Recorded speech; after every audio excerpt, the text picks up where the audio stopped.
I'd only meant to drop off a set of tools, nothing more. The house was quiet in that late afternoon way, blinds tilted so the light came in stripes across the hallway. My sneakers made no sound on the polished wooden floor. I hadn't been here since college breaks, back when this place smelled of coffee and my friend's cologne. Now it smelled like orange oil and rain. She appeared at the kitchen doorway before I could knock again. Ms. Kareem.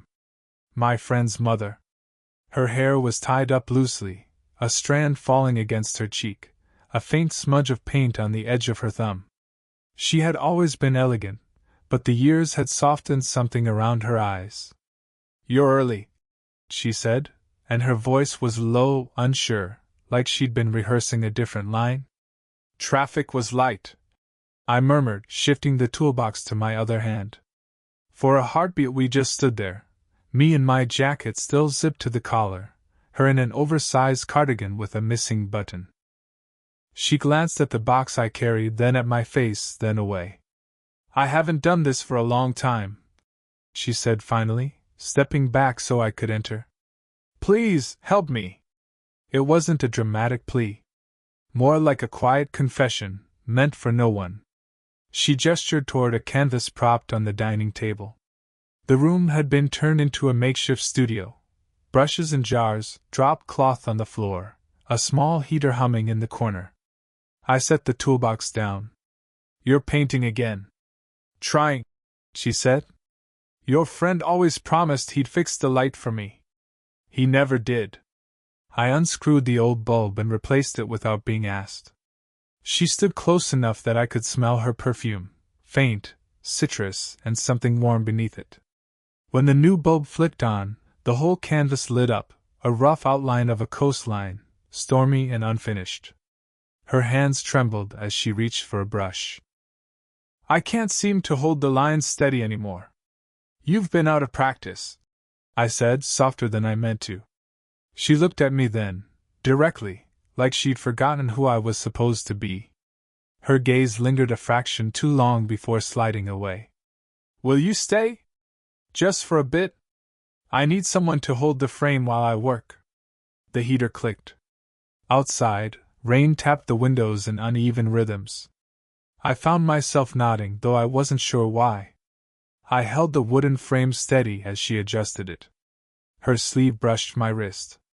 Neither of us moved for a second. "You're taller than I remember," she said. "You're shorter." I tried to joke, but my voice cracked. She smiled, the small, startled kind that disappears quickly, and then bent back over the canvas. Paint streaked the air with turpentine and salt. I watched her fingers trace the outline, careful but unsure, like someone remembering a forgotten song. We worked like that, wordless, for a while. Her breath slowed. Mine didn't. Then her phone buzzed across the table. She froze, brush mid-stroke, color dripping back into the jar. The screen lit her face from below. She didn't answer. Instead she turned to me, lips parted as if to explain, but no sound came. "What is it?" I asked, though I wasn't sure I wanted to know. Her eyes met mine again, this time without retreat, and something unspoken flickered between us, sharp as a match struck in a dark room. Before she could speak, the doorbell rang. The doorbell's echo lingered, muffled by the rain. She set down the brush, wiped her hands on a rag, and went to the hallway without a word. Through the crack in the door I saw her silhouette stiffen before she opened it.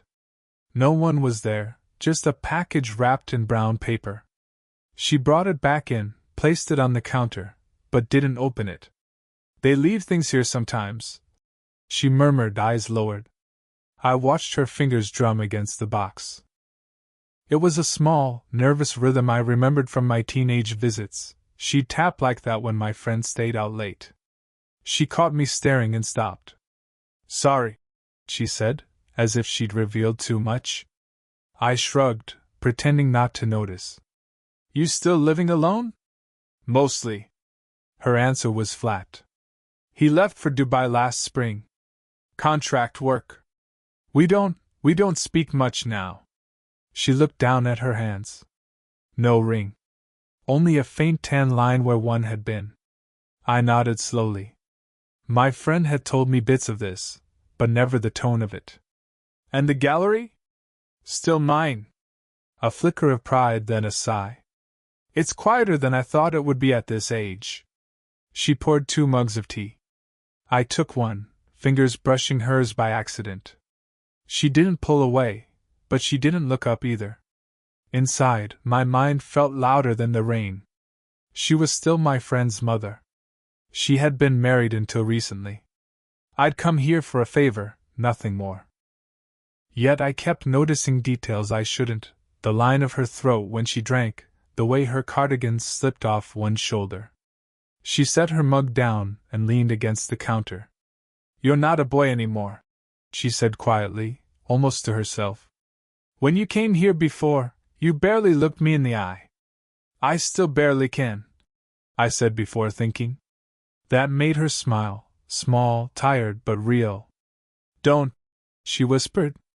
You'll make me self-conscious. A silence settled between us, heavier than before. She turned back to the canvas but didn't pick up the brush. Instead, she reached for an old photo tucked behind a jar of brushes. It was from a summer barbecue years ago, me and my friend, both sunburned, she in the background, laughing at something off camera. You kept this? I asked. I keep everything, she said. Even when I shouldn't. Her thumb lingered on the photo's edge. Mine hovered close, as if to take it. Our hands ended up side by side on the table. She looked down at them, then up at me. The heater clicked off. The house went still. Neither of us moved for a long moment. Then, without speaking, she placed her hand lightly over mine, not a grip, just a quiet weight, and left it there. The package still sat on the counter unopened. Her hand slipped off mine as if it had never been there. She turned back to the canvas, brush trembling, but didn't paint. A car door slammed outside. She froze. Through the rain-blurred window I caught a glimpse of a tall man in a windbreaker heading up the walkway. She whispered, It's him. Your husband? The question came out harsher than I meant. Ex, she corrected quickly. He forgot to take his mail. She wiped her palms on her jeans. Stay in the kitchen. But I didn't move. The door opened before she reached it. A man stepped inside without knocking, shaking off the rain. He looked at me, then at her. Didn't know you had company. I asked him to help with the light, she said too fast. I nodded, forcing a polite smile. Just helping out. He grunted, grabbed a stack of envelopes from the sideboard. Well? Don't let me interrupt. He glanced at the canvas, at her hand still trembling around the brush, then back at me. Funny. She never asked me to fix it. She looked down. You were gone. He muttered something under his breath and left as abruptly as he'd come, slamming the door behind him. Rain filled the silence again. She leaned against the wall, eyes closed. I'm sorry. You don't have to apologize. My voice was low, my chest tight. Yes, I do. She opened her eyes, wet but not from tears. You shouldn't be here. I stepped closer before I realized. Then tell me to leave. She didn't. The heater clicked back on. We both flinched at the sound. I can't, she began, but stopped. You're too young. I'm 24, I said. You're still my son's friend. Her words were quiet, like a door closing. People would talk. They'd be right. I should have turned away. Instead, I reached for the photo still lying on the table, the one of that summer. You've been alone a long time. She stared at me, lips parted but no words coming. I took a step, then another, until we were only a breath apart. She pressed a palm to my chest, not to push me but to keep herself steady. Don't, she whispered. But her hand stayed there. For a moment the rain, the heater, the world outside went quiet. We both leaned forward a fraction, caught in the same current. Her eyes flicked to my mouth, then away. The doorbell rang again, sharp, insistent this time. She jerked back, brush clattering to the floor. I turned toward the sound, hard hammering, and saw the shadow of someone else through the glass. The second knock rattled the doorframe. She pressed a hand over her mouth, then wiped her palms on her jeans. Through the rain-blurred glass a younger silhouette shifted, my friend. He'd come home early. I can't, she whispered, backing away. He wasn't supposed to be here. The handle turned. She darted forward, locking the door before it could open. Just a second! Her voice cracked. I stepped into the hallway. Let me go out the back. No, she hissed. He'll see you. Just stay. We heard his footsteps retreat to the porch, then the muffled buzz of his phone. She sagged against the wall. This is insane, she said, not looking at me. I've been careful for years. And now, I wanted to say nothing's happened, but even I didn't believe it. The room smelled of turpentine, rain, and the faint citrus of her perfume. Maybe I should leave, I said. Maybe you should. Her words were brittle. But I didn't move. Neither did she. She turned, eyes flashing, and the careful mask she wore cracked. Why are you even here, really? To fix a light bulb? To pity me? The accusation hit harder than it should have. I came because you asked, I said. Because you called and said you hadn't done this in a long time. And because... I stopped. Because what? Because I couldn't stop thinking about you. The silence after that was huge. She blinked once, twice, like she hadn't heard right. You shouldn't say that, she murmured. I already did. Her breath came faster now. You don't know what you're doing. I'm not someone you rescue. I'm not trying to rescue you. My voice was low, rough. I'm trying to be honest. Something flickered across her face, anger, maybe, or relief. She stepped closer until I could see the small paint flecks on her cheek. You're 24, she said. I'm not a kid. You're still his friend. Her voice dropped to a whisper. He's on the porch right now. A gust of wind rattled the window. Outside, my friend's silhouette paced in the rain, phone pressed to his ear. She looked at me again, eyes wide, pupils dark. If he walks in, I'll tell him I fixed the light. She gave a sharp, humorless laugh that died quickly. Then softer. You have no idea what this would cost me. I know, I said. And I'm still here. For a heartbeat she swayed toward me, then stopped herself, palms flat against my chest as if holding back a tide. Our faces were inches apart. I could feel her breath against my jaw. Outside, the porch door creaked. A key scraped the lock. She whispered, Don't. But she didn't step back. The door began to open. The door swung open and light from the porch spilled into the hallway. My friend stepped in, dripping rain onto the mat, phone still in his hand. He froze when he saw me standing there, his mother's hand still resting against my chest. What's going on? His voice cracked between anger and disbelief. She dropped her hand like it had burned her. He was just... I asked him to fix the light, she blurted. But the lies sounded too thin in the air. I tried calling you, Mom. My friend's gaze flicked between us, reading the room faster than either of us wanted. You didn't answer. I was painting, she said. The phone was in the other room. I stepped forward, trying to look casual, but my heartbeat was a drum. I really was fixing the light. He shook his head. Why are you here now? It's late. A silence. Rain rattled against the windows. Then he said quietly, I came because Dad called me. He thinks you're seeing someone. She went pale. He called you? He said he saw a car in the driveway that wasn't yours. Her lips parted, but no words came. I felt the floor tilt under me. This wasn't just a random visit. Her ex had been watching. My friend's eyes moved between us again. Is it true? She took a breath, fingers tightening on the edge of the table. I'm allowed to see who I want, she said softly. That's not an answer. Her shoulders slumped. It's complicated.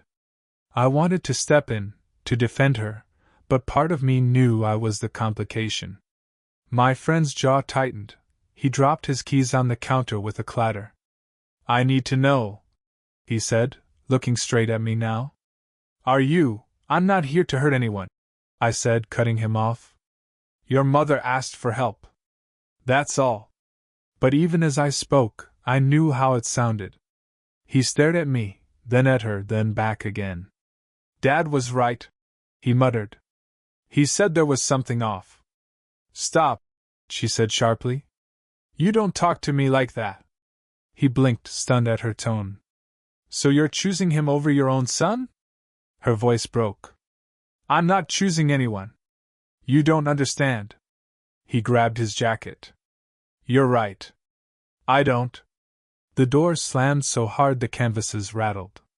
Silence flooded back in, heavier than before.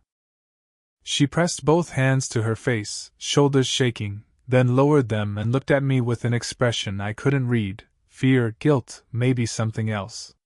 He's going to tell his father, she whispered. My stomach dropped. What happens then? She didn't answer. Instead, she stepped toward me, close enough that her hair brushed my cheek, her voice barely audible. Now there's no going back. She didn't move after whispering those words. The house felt smaller than ever, the rain a low roar against the windows. For the first time since I'd arrived, she looked like she was waiting for me to speak, not to fix something, not to cover for her, but to say what this really was. I should go, I said, but my voice didn't sound like mine. Her eyes closed. If you walk out now, you'll hate me for it later. No, I said. If I stay and we keep lying, we'll hate ourselves. She opened her eyes. Something in them softened, as if she'd been holding her breath for years. You think this was just a mistake? I don't, I said. That's the problem. She let out a small laugh that broke halfway through. You're too young to carry this kind of weight. And you're too scared to let anyone carry you, I replied quietly. The heater clicked off again. In the silence, the clock on the wall ticked, loud and steady. I've spent my whole life doing what looked right, she whispered. Even when it felt wrong. I can't do that anymore. She stepped closer, until there was no polite distance left. Her hands trembled at her sides. Mine hung uselessly at mine. I need you to tell me, she said, almost pleading. Is this real for you, or just, it's real? I said. It's the only thing that's felt real in a long time. She inhaled sharply, as if the words themselves cut. For a moment we just stood there, breathing the same air.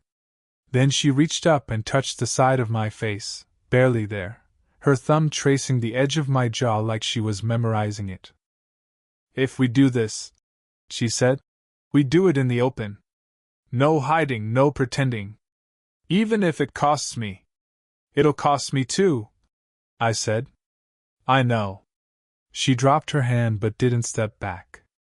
So what now? I swallowed. The right thing to do would be to leave. To let her repair whatever damage had already been done. But looking at her now, hair loose from its tie, paint still on her skin, eyes raw and unguarded, I couldn't picture walking out. We tell the truth, I said finally. Whatever happens after happens. Her lips trembled but she nodded once, as if she'd already made the decision. Then at least it's ours, she whispered. For a long, unmeasured moment, neither of us moved. The sound of my friend's car starting outside reached us faintly, then faded into the rain. We were alone again, but no longer hiding. And standing there, facing her in the dim light of the unfinished canvas, I realized the next step wasn't a secret or a kiss. It was stepping forward, together, into whatever came next.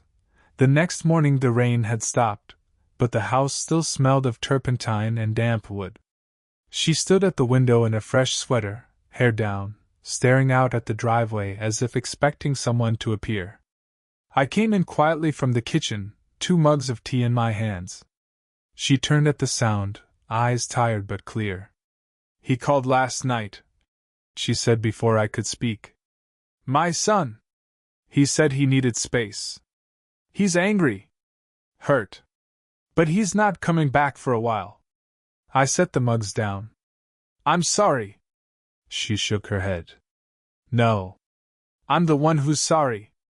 I spent years teaching him to be honest, and then I hid my own life." We sat at the table where the photo still lay. The unfinished canvas leaned against the wall, brushstrokes from the night before dried mid-motion, like a shoreline frozen before the tide. "I kept thinking about what you said," she continued softly. "About telling the truth. About not hiding." I waited. "I called his father too," she said. "Told him you'd been helping me, told him we were more than that." Her hands trembled slightly as she reached for her mug. "He didn't shout. He just hung up." The heater clicked on, warm air drifting over our knees. "And now?" I asked. "And now I'm still here," she said, eyes meeting mine. "And so are you." For a long moment we just looked at each other, everything else stripped away, no secrecy, no careful excuses. She reached across the table and took my hand. Not a furtive touch this time, but one she held openly, her thumb brushing the edge of my palm. "This isn't going to be easy," she said. "I don't want easy," I replied. "I want real." She smiled, not a perfect movie smile, but small and uneven, the kind that happens after a night of tears. "Then we start over," she said. "Not as your friend's mother. Not as someone sneaking around. Just us." I squeezed her hand. "Us," I echoed. Outside the clouds thinned, letting sunlight slip through. On the wall, the unfinished painting caught the light. The stormy sea she'd painted now looked less threatening, more like dawn. She stood, picked up a clean brush, and pressed it into my hand. "Help me finish it," she said. "No hiding. Just colors." I dipped the brush in paint and stood beside her. The canvas waited, blank spaces still open. Our shoulders touched as we worked, strokes slow and deliberate. For the first time since walking into this house, I felt like we were building something instead of fixing it. We didn't know what would happen next, but we were finally standing in the same light. Did you enjoy the story? What kind of stories would you like to hear next?